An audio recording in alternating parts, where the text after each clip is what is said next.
So in order to do that, we need to help you make the income that you have always wanted, and it's ensure that you have the opportunity to make the income, to make the impact in their life and the lives of the clients you serve, which is why we have Joel E today, this morning, who's going to talk about sales farming. Some of you might be farmers. I own a farm. So we're going to see what the sales farming thing is all about. I can't wait to bring him up in just a minute.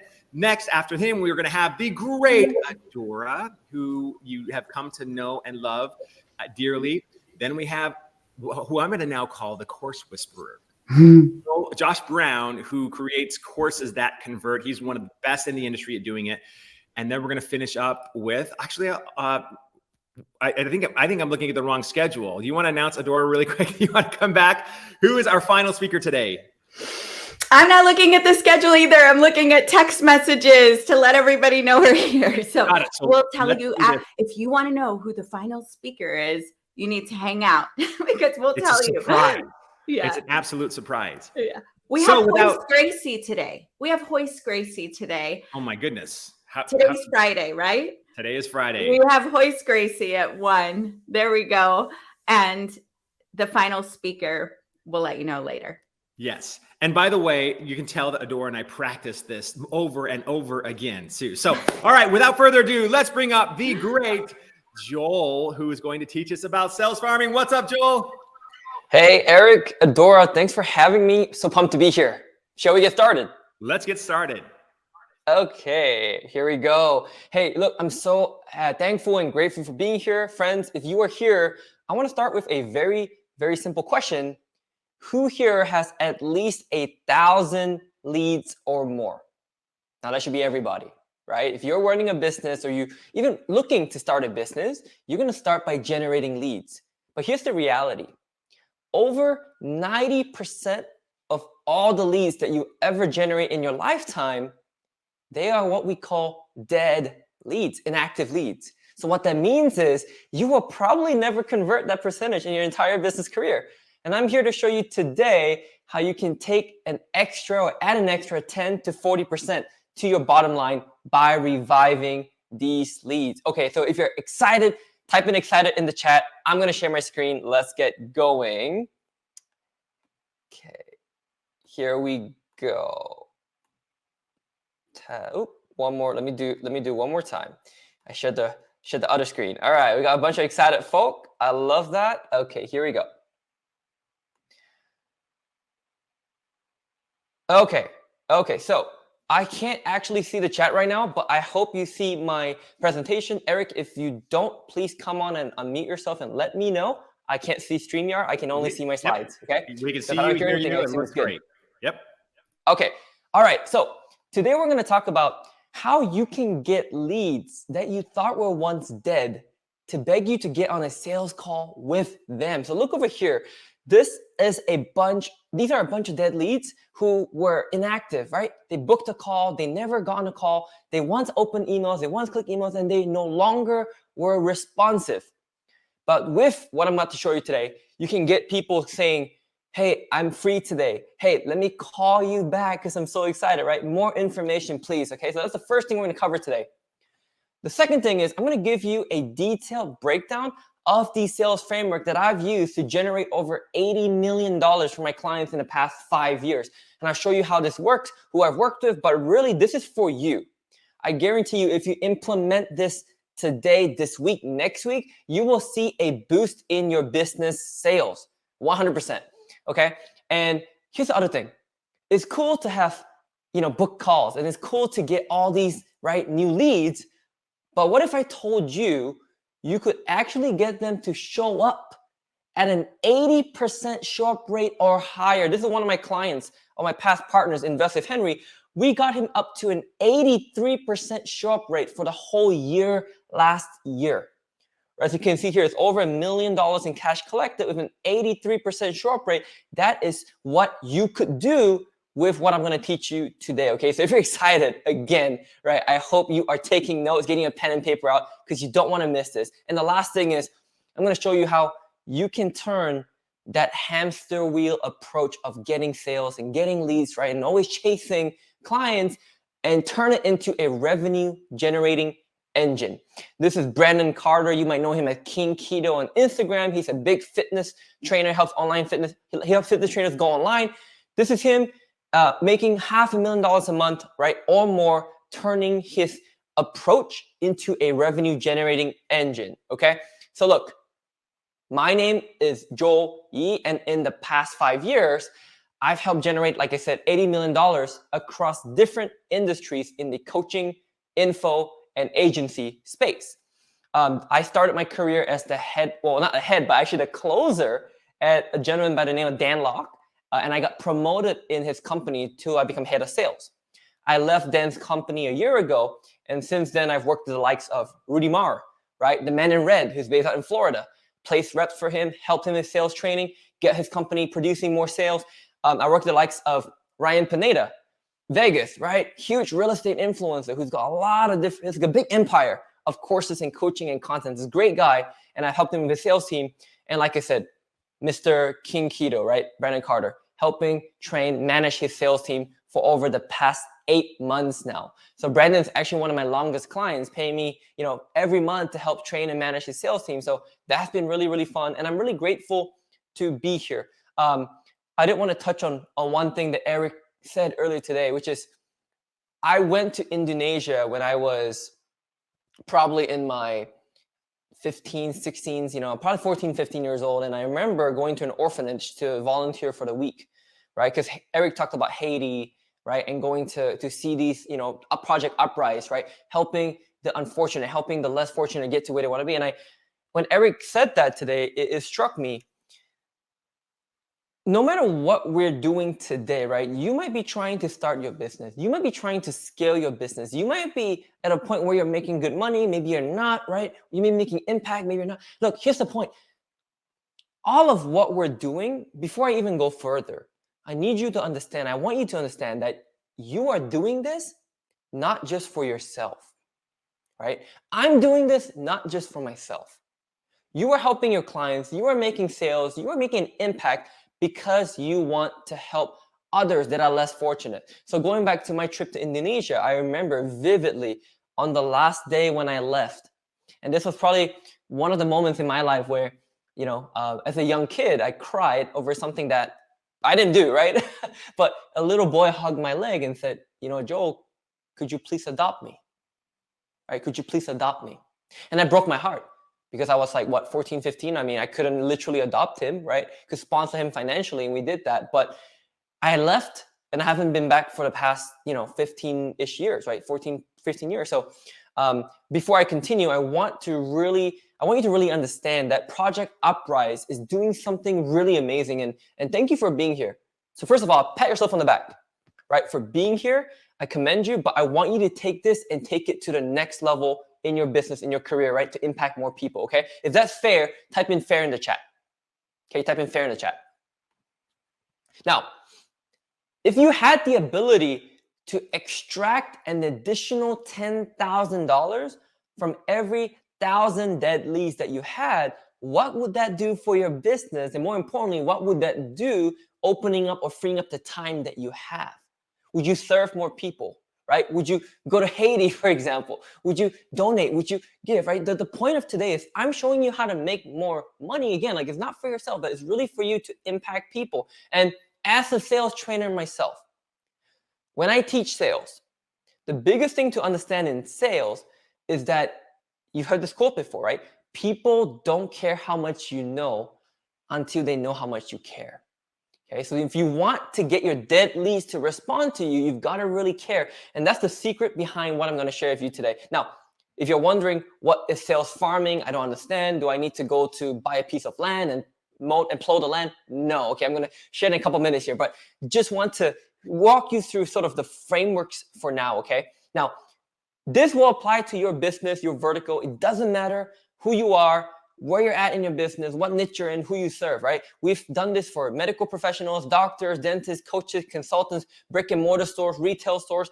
The same thing works, right? Turning dead leads into profit, sales farming works, okay? I could just show this to you today, like give you everything and wishfully hope that you implement it after today. But you and I both know that hope isn't a strategy, right? So what I'm going to ask for you, right, because it's not good enough for me, I want to ask you to not do it someday, next week, next month, but make a commitment to yourself that what I'm going to share with you today, you're going to implement at least one thing. Because I guarantee you, if you implement one thing, you're going to see a boost in sales revenue and ideally in profits. Okay, so if that's fair, please type in implement in the chat. Implement. Okay. Alex Hermosi, right? One of my mentors, he says, take action despite imperfect conditions. You're going to hear a lot of technical things today. You're going to hear a lot of, I'm pretty sure, very new things that you probably never thought about. And what happens, I know, as a salesperson, as a sales professional, a confused mind doesn't take action. But I'm going to challenge you to take action despite all your imperfect conditions, okay? This is really key. Please take action. Please implement. So write this down on your notepad, on your computer. Here is the 4 steps to farming sales. We're going to cover how to lure, how to hook, how to harvest, and then how to automate your sales today. If you want this, type in yes in the chat. Okay? Yes in the chat. Good. A lot of yeses popping up. I'm going to talk about a few, I guess, challenges or objections that people typically give me with dead leads, right? Well, but Joel, there's no money left in my leads. My list is so bad, right? They're just broke, right? Let me tell you a few reasons why that's a false/limiting belief. Number 1, just because someone said no today or yesterday, it doesn't mean they'll say no forever, right? Human beings change. People's lives change. Situations change, right? So in a week, in a month, they might have the same problem again. Just because they hired somebody else, maybe a competitor, it doesn't mean that their problems will get solved. So it's not true to say there's no money left in my leads. What is more true to say is that what am I doing wrong, or what am I not doing that's not getting my dead leads to be enticed, to get attracted to my offers or to what I have to say, right? So take that, right, and change that frame of mind and think about that for a second here. Second thing I get all the time, well, Joel, I don't have time to implement this. You're sharing quite technical stuff. I don't have a tech guy. It's very time consuming, right? Look, this system, when set up once in your business, I hope you understand this. When you set it up one time, the copy I'm about to show you, the tech I'm about to show you, you set it up one time, you can literally run dead leads through the exact system and extract 10 to 40% extra profits each time you do it for the rest of your business. One-time setup, low to no maintenance for the rest of your business career. I hope that's worth not your ROI, but your ROTI, return on your time investment, right? This is worth your ROTI, return on your time investment, right? Okay. So let me tell you a quick story of how sales farming came to be. Okay. Sales farming is really turning your dead leads into profits, right? That's the definition. But let me explain to you what happened, how I discovered this. So I told you many years ago, 5 years ago, I bought Dan Locke's course, right? And I basically started with Dan as a closer. I made my first 6 figures. Life was good. I was, starting on my journey of entrepreneurship, being an intrapreneur, right? Working in someone's company first. And I got promoted, right? Now, as you probably know, all good things come to an end, right? You go through ups and downs in life. You might be in a period of your life where you're in a down right now. You might be a period where you're in an up. Look, the bad times don't last, but neither do the good times, okay? So I want to give you the encouragement that you're going to get through it. You're going to get through it. Again, what Eric said today about the kids in Haiti, my kids in Indonesia, they wish they were you. They wish they could have debt to pay off because that means they even have access to credit, So my good time ended when Dan came to me and said, Joel, I fired the old sales director. We have a big team of like 100 sales professionals. Here's the thing. I'm going to give you an opportunity, but if you fail, you're going to be let go too. Pretty much. So he offered me the position of head of sales director, right? So sales manager, sales director, same thing to me. He said, Joel, you're going to have to manage a team that is low morale, right? Not been closing sales. Just, they know you as the peer. Can you imagine? Have you been in a situation where you were a peer before?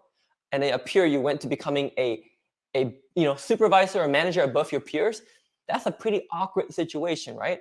And he was like, yeah, so I gave all this to you, and of course, it's great, right? It's a manager position. You're getting paid a bit more, higher status, and that's cool. And he said, but look, if you don't turn this around in the next quarter, you'll be let go, right? Worst case, or you'll be demoted back down. Now for me, I was 23 at that time, right? What do I say to challenges? What do I say in the face of challenges? I say, yes. But here's the thing.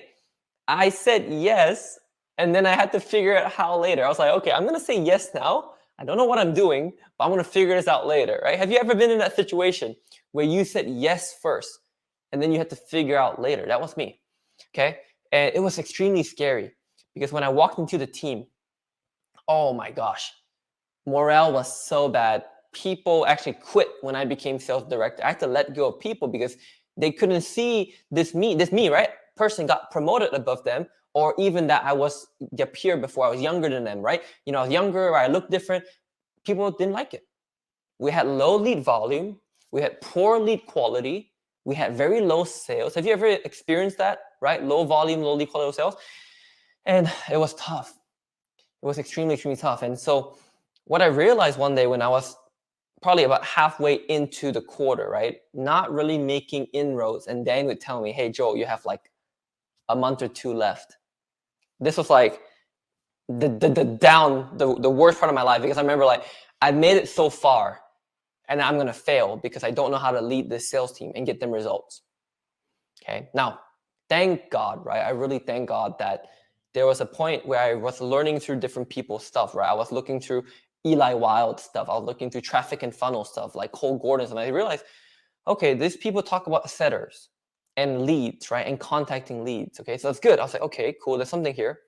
And I went to our HubSpot, right? Is it on the next slide? Yes. I went to our software, which is HubSpot, and closed, and I realized, oh my gosh, guess how many leads we had in our database? Because remember, keep in mind, as a salesperson before, I only saw my leads.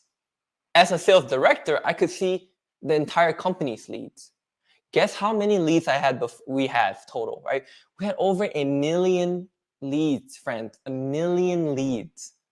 I was like, there has to be money in this list, but I don't know how to tap into it and extract it.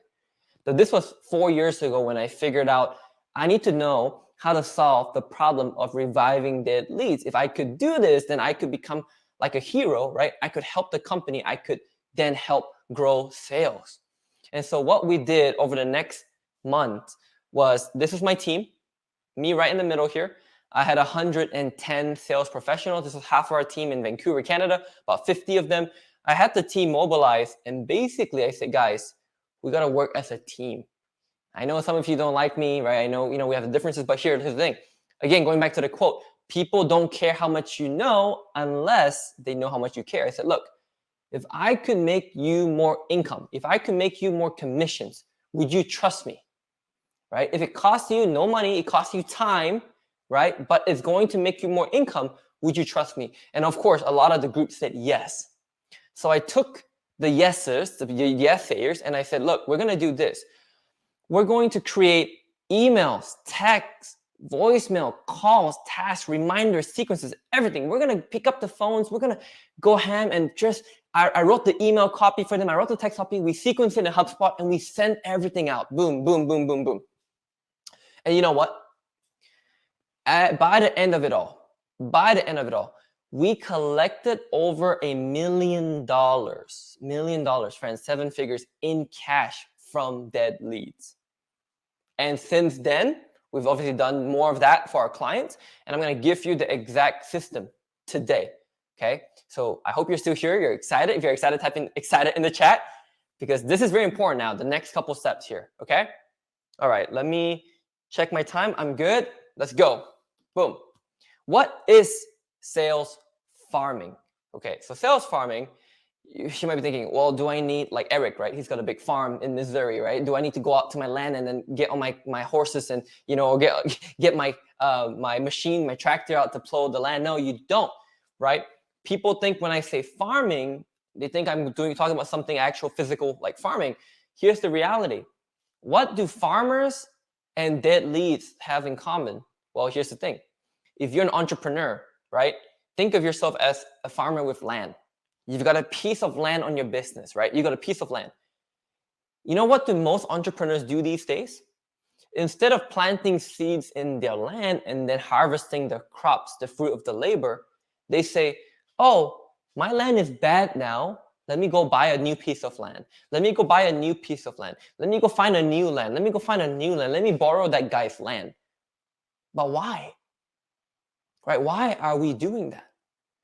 It's because we haven't learned effective ways to farm our land. If you look at real farmers today, they don't go and buy new pieces of land every year. I mean, yeah, great, they're expanding, their business good, but they work with a piece of land because they know they can keep planting seeds year in, year out and have harvest seasons every single year, right?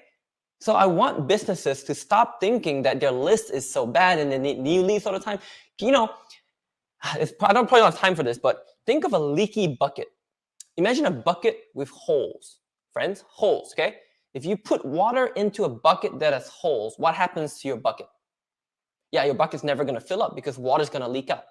So if you're spending money on ads today, you're doing JV launches and you're buying traffic, all that stuff, that's cool. But it's not cool because you still got holes in your bucket and you got to plug those holes first. Sales farming helps you plug those holes so you can maximize every dollar of ad spend, you can maximize returns. Does that make sense? That's sales farming, okay? Here's the definition. It's an automated way of reaching dead leads en masse, right? And reviving them so they're gonna beg you to buy your products or services. That's really what it is. Nothing too crazy, right? It's just an automated way of reaching dead leads in bulk so that you can get them to beg to buy your products or services. And I'll show you how we do it. Okay, now going back to this point. Well, Joel, how is this any different than email or text marketing? I get that question a lot. How is sales farming any different? Okay, let me explain. When you do email text marketing, here's a few issues that typically happens. Number one, people don't actually know how to segment their list. So what happens is if you email to the same list over and over again, naturally your open rates are going to go down. You're going to get marked as spam more, right? And here's the worst part. We had this happen to one of our companies. When your email domain, your main domain for your company, when it gets damaged reputation-wise too much, there actually is a point of no return. It means you can't fix it. It means you got to buy a new domain, and that's really dangerous, okay? So email marketing is just sending daily or weekly emails, and that's cool, but people are going to unsubscribe, right? What do you do with the unsubscribers? Yes, that's what we teach you in sales farming, okay? Same thing as text marketing, but here's the difference. We do emails, text, and voicemail drops that are, by the way, 100% compliant with TCPA laws and the Can Spam Act. Okay, we're not just spamming random people, right? So that's really common. Let me make a caveat. And we set these calls by a setter or like an AI bot that can set calls, and then we close them on a booked call, right? And so this works really effectively for high ticket because if you can imagine, even if I get one high ticket sale out of 1,000 dead leads, whether it's 5K or 10K or 20K, that's still a lot of money that I would not have had, right? Now, of course, you could do this for, gym memberships like low ticket, e-com. It works the same, but your ROI is a lot higher when it's high ticket. Now, typically when it's for lower ticket stuff, people call it database reactivation, right? Database reactivation, sales farming, different things. Sales farming is where your sales team is involved, okay? So that's the definition. So make sure you write that down. Cool. And the sales team is specifically trained on how to close these dead leads. We're going to go over dead leads behavior later today, and it's very different. Their behavior, their mindset is very different than a warm inbound lead, right? A dead lead does not think and act the same way as a warm lead does. So you got to know how to close these deals. Okay? All right. So you wrote this down already. I'm going to go into the first step today. So if you're ready for the first step, type in lure in the chat. Lure. Okay, here we go. Stephanie Perkins, author, says, you only have one chance to make a first impression. Now, I would say that's quite true, right? Quite true. It might not be 100% true, but it's quite true because look, in marketing, right? You can obviously market to your people again and again and again and again. That's cool, right? And they'll probably be a bit more forgiving. But really though, if you push your prospects and leads away from you more because they don't like your offers or they don't appreciate the way you're reaching out, then you're probably going to lose that lead for a long time, for a while, for forever perhaps, right? So it's really important with sales farming. What I'm going to teach you today is how you can make the best first impression, right, towards your dead leads. What is the definition of insanity? Anyone? It is doing the same thing over and over again, expecting different results. I think we've all heard this very famous quote. If you are just sending emails to your list every single day, I'm sorry to break the news to you, but you might be insane, especially if you never, number one, you never refresh your offer. Number two, when I say refresh, I mean put it in a new wrapper or make a new offer, or if you never clean your list, if you don't check your spam report, if you don't check how many unsubscribes you get every day, then you might be insane, right? So we want to avoid that, okay? That's the first step. And bad outreach means that your dead leads stay dead, right? If you don't have good outreach, then your dead leads will stay dead. They'll be dead leads forever, okay? Going back to the previous quotes, like you've got to know how to make a great first impression. How do you get somebody who is never expecting to buy from you so excited that they're begging you to get on a call, right? That's the mentality I want you to have. Dan Kennedy, legendary marketer, copywriter, he said, always enter the conversation already occurring in the customer's mind. This is a gold nugget, friends, because again, going back to people that do email and text marketing, when they blast to their whole list, they are not entering the conversation that's already in the customer's mind. Let me explain. When there is no segmentation, right, all your buyers have a different buyer's journey. Some people might have seen your website. Some people might have watched 10 YouTube videos. Some people might have, booked a call with you. Some people might have been your past client before. These are all different people.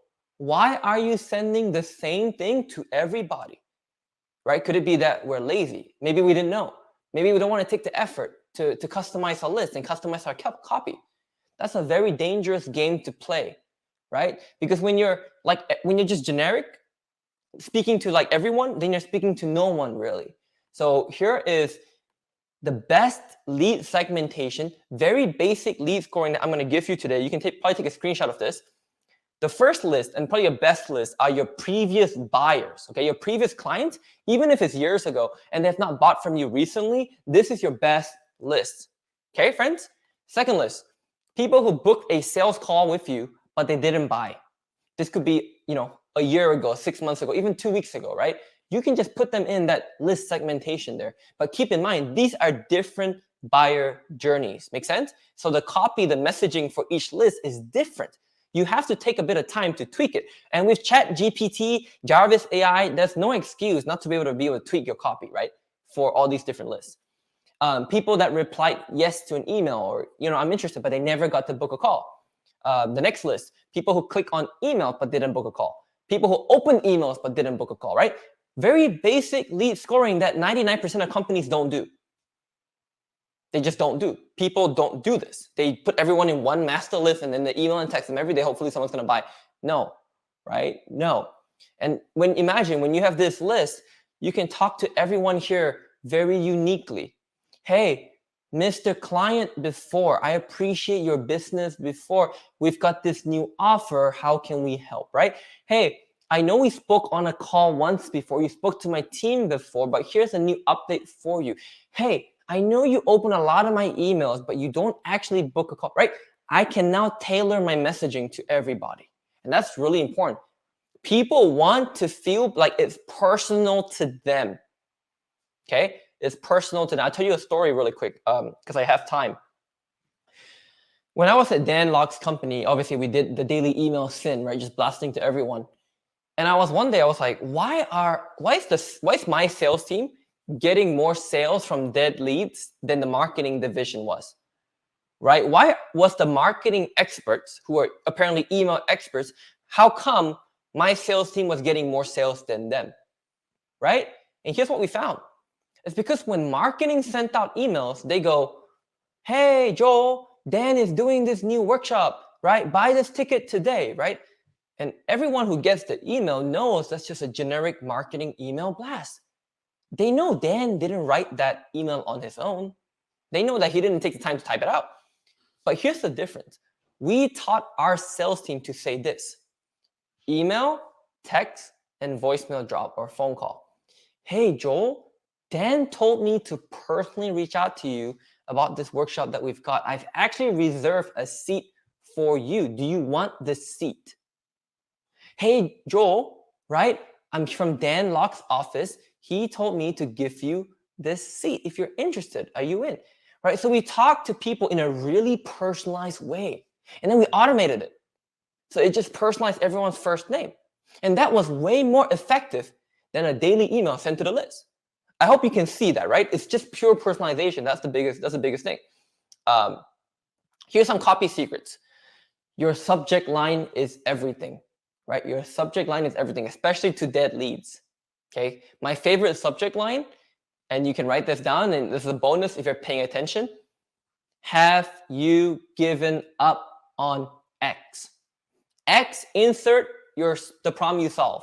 Have you given up on starting a profitable fitness business? Have you given up on losing 30 pounds? Have you given up on making $10,000 a month? Have you given up on scaling your business through ads? Very high open rates with that subject line. Number 2, keep your copy short, friends. No one wants to read your whole, sales page or a whole email, right, on one short email. With the kind of dead lead copy secrets we do, we keep it very short and straight to the point, and we ask a call to action. Hey, Joel, thinking about you because we spoke on the phone a few months ago. I've got this new offer about helping you turn your dead leads into sales. It's a lot lower price. Are you interested? ? That's it, right? Talking very personally, right, to your prospects.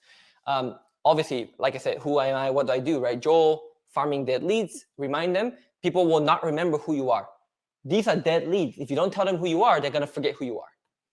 And make sure you have an exciting, unique hook to bring them in. For example, I'm launching a new scholarship, right? Would you want a scholarship? Here's how you apply. I'm launching a new program, helping people lose 20 pounds in 2 weeks. Interested to join my challenge, right? Have an exciting angle.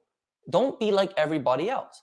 And most importantly, get them to commit to a sales appointment with you, right? Get them to commit to something. It's not enough to just say, yes, I'm interested. Okay, you're interested. Come on, book a call with me. Book, get this on the call. Have you done this yet? Checking in with you. Did you book a call, right? Get them on, right? The call first. That's the next step, okay? Some of our clients that we helped, we booked 23 calls with 3,000 phone numbers. Pretty good, right? About this is actually a 70% book calls on phone, with emails about 40%. Here we've got about 2,800 phone numbers, 3,000 emails. We booked 23 calls as well, 70%. So you can kind of see, right? If you got 23 extra calls from your dead leads, wouldn't you close 1 or 2 of them? Right? And if you close 1 or 2 of them, what is that worth? $5K, $10K, $20K? For some, it's $50K. Even if it was $2,000, it's still money you wouldn't have made, right? It's money you would never have seen, by the way. It's just extra money, right? Okay, so that's the lure process. And I'm going to go a bit faster because of time. Hook. What do you do once you've got somebody interested? Okay, so now they've booked a call. I'm going to show you what we do, a piece of what we do to get to 80% show up rates or higher, okay? Next thing we do is you got to make sure they show up, right? It doesn't matter if you book 100 calls if nobody shows up, right? It basically doesn't matter. Basically, you got 0 calls. So what you want to do is you want to understand dead lead behavior. Number 1, they're very cold. They probably know it's a sales pitch. The reason they've been dead is because they're not interested in your offer or you anymore, right? So they're cold. They're not the same as a warm inbound lead, so keep that in mind. They're probably going to lack a bit of urgency. They're probably going to do about window shopping. What do you have to say, Eric? What do you have to sell me today? Let me just listen, right? They like urgency. Skeptical. Again, they're dead. Keep that in mind. And they've probably tried to solve their problems in the past couple of weeks or months or years. So they're like, okay, well, how can you help me, right? You have to understand these things before you write the copy for them, because you got to hook them in, right?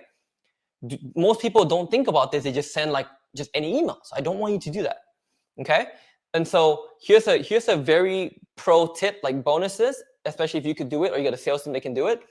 As soon as a dead lead opens an email or responds, I hope you have a CRM that can tell you when they do it and you can call them. Or your sales team should be calling them right away. Why? Number one, they're on their phone or computer. That means they're right in front of it. That means they have time to speak. Okay. And number two, you get them at what we call peak interest. So if you're listening to this, write down peak interest. Peak interest means when a prospect is at the highest state of being likely to close. Friends, that means the highest chance of getting them to close is when they're at the most excited, right? At peak interest. Make sure you add all your pre-call reminders. This is actually really important that no one does. When you have a sales call, call your leads the day before. If I got a sales appointment today, I should have called my leads yesterday. Hey, Michael, Joel here. Just want to put a voice to my name. I'll be seeing you tomorrow, correct? At 2 p.m. Is there any reason I wouldn't see you tomorrow? You're not going to like just no show on me, right? No, okay, cool. All right, I'll see you tomorrow. Boom. Right? It takes you like 3 minutes. Give them a call before. That's how you increase show up rates. Obviously, email, text reminders. This is a big one. Like sending testimonials, case studies, homework before the call. It's amazing, right? Especially it gets you to indoctrinate and frame your call even better. Okay. Again, we've done for our client, Dee Gotham. She's a fitness coach. She made an additional $20,000. Friends, $20,000 with about 3,000 leads. Isn't that pretty cool? And she sells a 2K, 3K weight loss program, right? So we closed a few of them. Well, they closed a few of them. But this is money she wouldn't have made. And she paid me less than half of that, by the way, for our team to help them implement this. So she ROI, and now she has a system that works for her forever. She literally has a system now she can put all her dead leads through in a business forever, right? If you want a system like this, type in system, right? It's all about systems, okay? Cool. So that's the hook. That's the hook. Step 3, harvest. With any farming activities, you're looking to harvest your fruit of your labor, right? Farmers, what do they look for the most? I think they look for the most. I'm not a farmer, so I can't judge. But if I was to be a farmer, I would look forward to my harvest every year. That's when I'll be able to stockpile for my family, to sell, to keep, right? That's the harvest. With the harvest, for the sake of time, I won't be able to go so deep into my actual sales framework that I teach all my clients, right? And all my people that are working, but I'll give you very tactical and implementable tips, but I'm going to go a bit fast for the sake of time. So you have to pay close attention or write a lot of it down or watch the recording. I don't know where the recording's up, but you got to just stay with me here, okay? So harvest, this is my virtual selling system framework. There's 5 steps. I'll teach you a very quick call, like script / how to do a call, how to do a good sales call, right? So the first thing you want to do is you need to frame the sales call. A lot of people don't close deals because they don't know how to frame their sales call. What do I mean by frame? Hey, Eric, good to have you here. Before we go any deeper, I just want to let you know that in America, less than 5% of people actually earn over 6 figures. In the world, that's less than 1%. So our company is looking for the 1 in 100 that we can actually partner up with them to help them earn a 6-figure income through starting an online fitness business. So Eric, I don't know whether that's you today, but I just want to let you know that's what I'm looking for. I don't know whether we can help you yet, but let's continue. You see how I framed the call? I've told my prospect, my dead lead, that I'm looking for a 1 in 100, right? There's many ways to frame these calls. So make sure when you start these calls, you frame it, especially for a dead lead. Hey, Mr. Dead Lead, I don't know whether we can even help you yet, right? I don't know whether we can help you. That's the best way to stay detached. I'm not sure we can help you, but I'm here to see what you're working on right now. And we're looking for 2 more partners this month that we can take to the next level with a guaranteed process of ABC, right? And then go into the call. So make sure you frame the call first, okay? That's how you connect with somebody. Next thing is to understand. There's 2 things you have to do on a sales call. Number 1 is to quickly disqualify your prospects. The worst thing is spending 50 minutes with somebody and then they say, oh, I have no money. I literally am broke. I have literally about to go homeless next month, right? That's a waste of time. So your goal is to quickly disqualify, or you want to qualify for what we call BANT. BANT is budget, authority, needs, and timeline, right? Budget meaning how much do they have to invest in your solution, or how much could they get access to financial resources, Authority means decision maker, right? Are they the decision maker? Are they not? So I start every call by making sure that no one else needs to be on. Hey, Mr. Prospect, is there anyone else that needs to be on this call for maximum alignment with you, right? If you were to move forward today, if the offer, if it makes sense and you thought it was a fair price, is there anyone else that should be involved in helping you make a decision, right? That is very important. If no, if someone else has to be on, then we will reschedule the call. Save me 40 minutes of my time. Okay?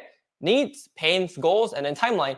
If this offer made sense, the price was right, and you loved what you saw, when would you like to get started? And it better be yesterday or today, right? It shouldn't be next month or next week, right? Like it's got to be now. Okay? And if it's not now, we ask why. Why not now, right? Okay? Offer. Quick things about making your offer. Again, I can't go too much in detail, but the one thing I'll tell you that a lot of people make a mistake on is they say this. When you join my program today, you're going to get a Facebook group with all, these like-minded entrepreneurs. You're going to get my course that's 90 days long. It's going to have A, B, C, D, E. You're going to get live coaching with me every single week. Those are the features, friends. And honestly, no one really cares about the features. They only want the outcome, right? So you want to sell them the benefits. So for example, if I was selling a sales training program, right, which I do, I would go, hey, Mr. Prospect, you know how you told me a lot of prospects give you the I want to think about it objection for the past month, and you can't handle those, right? You can nullify those. I'll tell you what, I've got a weekly dojo call that I think when you join and we just knock that role play in you for the next week, I think wouldn't you agree that you'd probably be pretty good at it? And we'll give you a training video specifically for that objection that you can watch literally today. Don't you think you'd be able to close more deals after today? So I'm selling the benefit, right? Not my feature, okay? So make sure when you look at your offer stack or your delivery, you take out the benefits from each feature stack, okay? Inspire. This really means how do you nullify objections? I typically don't say handling objections because I think when you handle something, it can come back up again. When I say nullify, it's put to bed, in the grave, done, gone forever. Now, I'm teaching you something called my objection nullification sandwich. And this is gold, by the way. This is gold. I want to say I made this myself. I don't know whether any other sales trainer has put a claim to this, but I've not heard this taught before. And I actually created this when I was doing my own sales calls. When I learned that the human brain has 3 parts, right? The reptilian brain, the logical brain, and the rational brain. And most of the times, if you've done sales, you know that the reptilian brain stops people from making decisions because they're afraid of risk, right? So here's what I've learned to do is that when I get an objection, I don't think I can do this because, my weight, I can't afford, this $2,000 for this weight loss program because I just don't think it's in my budget right now, right? Blah, blah, blah. Logical would be first you handle the logical part. Hey, Mrs. Prospect, don't you agree that your health is worth more than $2,000? Yes. Okay, so first, yes, that's logical, right? Yeah. If you could look in the mirror and be confident and love your body and not be depressed, right, anymore, like you told me, wouldn't that be worth more than anything else in this world? Yes. Okay, so the first thing is logical, right? So I would do 2 of those. I would attack the logical part of the brain and appeal to it twice. Logic, and then here's where most people miss, is that you need an emotional close. So, Mrs. Prospect, you said that you believe your health is worth more than $2,000. You believe that looking in the mirror and feeling confident, loving yourself is more important. But here's the most important part. You mentioned to me a few years ago that you considered contemplating taking your life because you didn't feel like you were worthy to be loved. And now you're dating a great guy. You want to have a family with him. Can you imagine your future kids and your future husband, right, not having their mom or their wife because you did something that you didn't want to do, or you did, right? And isn't that not worth it? So shouldn't we get you back onto changing the way you look and getting the confidence to feel amazing and pretty and sexy again? Right? So I'm using emotion at the end to tie up my clothes. And I guarantee you, if you apply these 3 things, you will nullify all objections because you're appealing to both the logical and the emotional part of the brain. Okay? So let's inspire. And lastly, this is also pretty cool. I don't know whether anyone has taught this before, but I do the test of the universe, which means, hey, Mr. Prospect, so this is after they close, right? Or they buy. Hey, congratulations. Before I let you go, there's going to be a lot of stuff that might happen in your life, and I call it the universe testing you, right? Every level, that's the next devil. So when you get home today, Your wife might tell you, why did you spend that much money on this program? Your car might break down, right? Something might happen that needs your finances. That's the universe testing you. What will you do in the face of that? Okay, so that's the test of the universe. Close. It helps transform a little bit of your prospects' lives, okay? All right, I got 5 minutes. Raymond Tassier, my client, he booked 130 calls within like a week and a half. He never did that before. He never even seen 130 book calls before. And he closed 11 deals, right? Which is not bad, right? So this is what could happen when you implement this framework I just gave you. Okay, the last step. This is actually the fastest step. You can automate everything I taught you today using a software. And some of them are expensive, some of them are cheap, right? HubSpot, a bit pricier. High Level is a good option, right? $100 a month-ish. And then our own solution, Harvest AI, which is also about $100 a month. You can use these things because, as Michael Hyatt said, automation is solving the problem once and then putting in an autopilot. That's what I did at Dan's company to turn all our dead leads into sales. And now I've done it with automations, right? And what you do is you want to set up a workflow like this. Very simple. You basically put an email, right? Put a wait, 3-minute wait to make it look realistic, and then put an SMS. And again, it's all the copy that I've taught you just now, right? Then you wait a day, then you send a second email. It's very straightforward. It's actually nothing too crazy here. If you know how to click a few buttons and add things to a workflow and understand conditional logic, you could definitely do this, right? So it's a very simple wait like that. Okay, same thing, right? You can tag your leads, give them an email, give them a text, right? Email, wait for a reply, boom. Okay, so client, Dr. Dina Hussein, she's made $10,000 through sales farming in 23 days without any ads, right? Just making money without spending more ads, really adding profits to our bottom line. So we've covered 4 things today. Really quickly, I show you my sales framework of how we used to generate $80 million in sales in the last 5 years, how to increase your show-up rates to 80% and more, how to get your leads that were once dead to beg you to get on a sales call with them, and lastly, how can you install a system to automate everything so you go from a hamster wheel to becoming a revenue-generating engine. Hope this gave you some new ideas. I want to give you a final gift before you go. Here is 9 proven sales farming templates. These are emails that are compiled for you. You can follow me on Instagram, scan the QR code, grab it. That's all I got. I think Adora and the team will be sending this out later today as well. I wish you all the best, and thank you so much for being here. Joel, thank you so much. That was amazing. I just downloaded that. I'm going to get the templates from you. That's amazing. So thank you so much. Appreciate you. Wonderful. How was that, yeah, everybody? I could not see the screen at all. What's that? Say that again. I was going to say I was not seeing anyone the whole time. So I was like, I hope everyone is, getting what I'm saying. No, we totally got that. That was absolutely insane. It was amazing. So thank you so much for that. Let's show Joel love in the chat. Again, he is giving of his time, of his passion, of the years it took to build the sales farming system. And it was really interesting because, Joel, you did an amazing job on your analogies. The fact that I own a ranch and know a tiny, tiny bit of farming. I wouldn't say I know a lot about it because I don't really do it. I just live on the property. However, you were right. We all want the harvest, and that's why we are here. So